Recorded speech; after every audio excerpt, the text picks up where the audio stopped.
So, Aliyah Boston. When she was first drafted to the Indiana Fever, they were a poverty franchise. There's no other way to describe the Indiana Fever other than a complete poverty franchise. No one wanted to be there. You had Kelsey Mitchell there who was doing her thing, to be fair to her. You had a lot, to be fair, like, of positive things with the Indiana Fever when it came to, like, the players in previous years. You had Emily Ensler. You had Alana Smith. These are two players that could make any WNBA team bet. Oh wait, sorry. They cut Emily Ensler. They cut Alana Smith. Like, they had basically half the first round in 2022. And I'm not joking. They cut the best of them.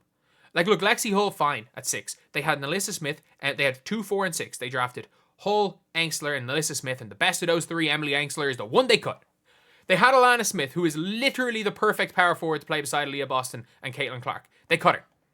So, she was there for the Lynn Dunn mess. She was absolutely there for the Lynn Dunn mess. But now, we are hearing from Aliyah Boston something that is really, really cool, where it's like, what does, Aliyah Boston was asked about the brand new state-of-the-art facility.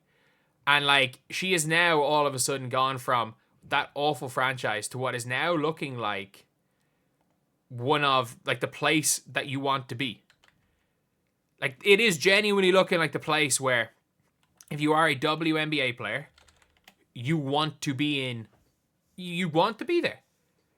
Aliyah Boston is now, her response to being asked about the upcoming practice facilities at all free agents, you know where it's at. Someone says, unlike Chicago, to actually build theirs. I would assume Chicago aren't lying about building a facility. I would assume they're not lying about that. But you're seeing it here. Obviously, I think, as far as I'm aware, the most expensive, someone's like, it's the most expensive facility. I think the Chicago Sky ones, it's obviously much bigger, but I think the Chicago Sky ones is more expensive because it's in Chicago, and also I'm pretty sure that the Pacer Sports Group already own the land. Don't quote me on it, but I'm pretty sure I read that somewhere that they do already own that land. But either way, doesn't make it any less. Doesn't mean that it's not a $70-something million investment. And you see the top comment: practice facility looks awesome. Time to get free agents in a championship. They'll win a championship by 2027 because historical trends show that every team with back-to-back first overall picks wins within 4 years. Yeah, actually, I'm trying to think the last time that happened. Obviously, the Aces weren't back-to-back-to-back, but the Seattle Storm did it with Jewel Lloyd and Breanna Stewart. But with the Indiana Fever, Aliyah Boston attracting free agents, I don't think Caitlin Clark's the type to recruit. I think people are going to want to play with Caitlin. I don't think she's the type that she's going to, at any stage, want to recruit, because she went to Iowa. They could have, after 2023, they could have found a big in the transfer portal to come in for Monica Zanano, and they would have, if they had a big.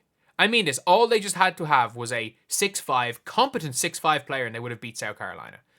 But they had a 6'2" Hannah Stolke playing center. But instead of going for a big, they were like, no, we'll run with Stolke and we'll just run teams out of the gym in 2024. Whatever about 2023 that team make in the finals. The fact that 2024 team did is still kind of crazy. Given, not that it wasn't talented, but given the fact they had no size whatsoever. But it is I don't think she's going to be the one to recruit, but I think Aliyah Boston will be. I think Aliyah Boston genuinely will be. And in fairness to the Aces really did start this trend. When they went to Vegas, they went and they really they were the first WNBA team to really get their shit together. And then when they went and when they went and won a couple of times, then other teams were like, okay, yeah, we kind of need to do this. And obviously the Storm is a decent organization. The Mercury, Matt Ishbia. If you want, you can dislike Matt Ishbia for a lot of things, but he tries. He really does try with the franchises. I don't think he's the smartest decision maker, but he tries.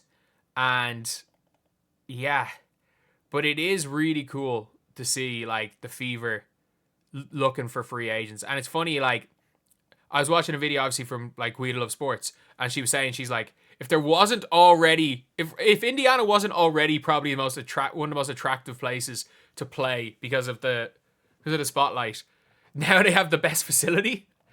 But yeah, it is crazy. And I think when it comes to the Indiana Fever, the one thing they're doing extremely, extremely well is that they are literally like, we're trying to make this not only just the Fever, we're trying to make Indiana like a city, like a hotbed for women's sports, which is huge, because at the end of the day, with the growth in women's sports, more than 50% of the population are women.